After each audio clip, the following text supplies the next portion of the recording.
Moi, je pense que chacun, même si on a un domaine prédéfini, on a tous rencontré en fait des problèmes et qui nous ont fait avancer finalement parce qu'on a recherché, on a été conseillé, on a demandé, on n'a rien lâché en fait. Et il faut vraiment pas hésiter à parler de son projet parce qu'on peut rencontrer des personnes auxquelles on ne s'attend pas du tout et qui nous mettent sur des voies superbes quoi. Enfin, voilà, c'est ça. Il faut pas avoir peur de se faire voler son idée avant même de parler de business plan et de rentrer dans les chiffres et d'être confronté aux problématiques de l'entrepreneur.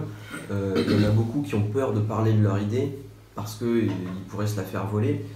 Le fait de parler de son idée, ça permet aussi justement d'avoir plein de conseils de part et d'autre. Et nous, si on n'avait pas parlé, on n'aurait jamais rencontré des structures qui nous ont aidés. Une nuit sur deux, c'est l'euphorie, je me dis que c'est génial, qu'on est en train de changer le monde, que c'est vraiment trop bien. Et puis une autre journée sur deux, j'ai des sueurs froides la nuit, je suis là, mais est-ce qu'on fait les choses bien? Est-ce qu'on a réfléchi à tout? Je suis en grande période de doute. Et c'est là où du coup, déjà, nous, au sein du projet, on se soutient et où il y a la famille qui rentre en compte, les amis, et qui nous disent « Non mais vous avez raison, lâchez rien, c'est normal de douter. » voilà. Passionné, sûr de soi. C'est ça. Nous, on vit Champ-Perché. Si on sait qu'il y a des difficultés. On vit Champ-Perché, on dort Champ-Perché.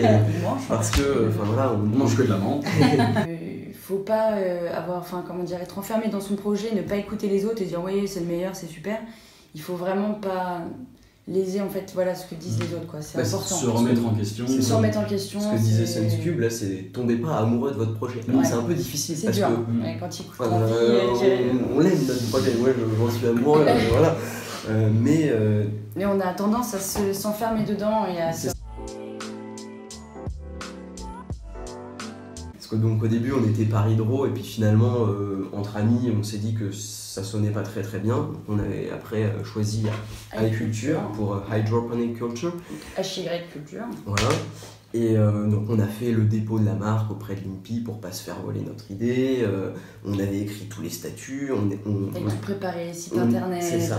On allait les déposer, donc si on l'avait fait, ça aurait été une catastrophe horrible parce qu'on aurait dû les changer auprès de la chambre du commerce. Voilà.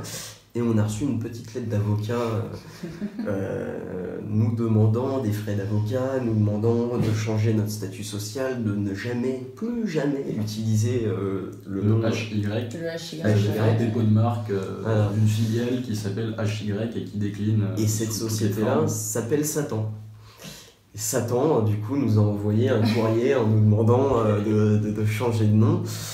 Et du coup ça fait très peur parce que nous on n'avait même pas encore fait le dépôt de capital, on n'avait rien, on n'avait pas d'argent. On nous demande déjà des frais d'avocat. Donc là on a été vraiment en panique, on a appelé tout notre réseau, tous les avocats qu'on pouvait connaître, d'amis, voilà, pour avoir des conseils. Ils nous ont tous dit non mais vous êtes obligés de changer, vous allez peut-être même devoir payer les frais d'avocat. Vraiment, c'est les moments où on est là, mais qu'est-ce qui se passe? Pourquoi? C'est horrible. Et puis finalement, ça s'est quand même bien résolu dans le sens où j'ai appelé Satan. Tout le monde ne peut pas dire la même chose. Et Satan a été assez compréhensif.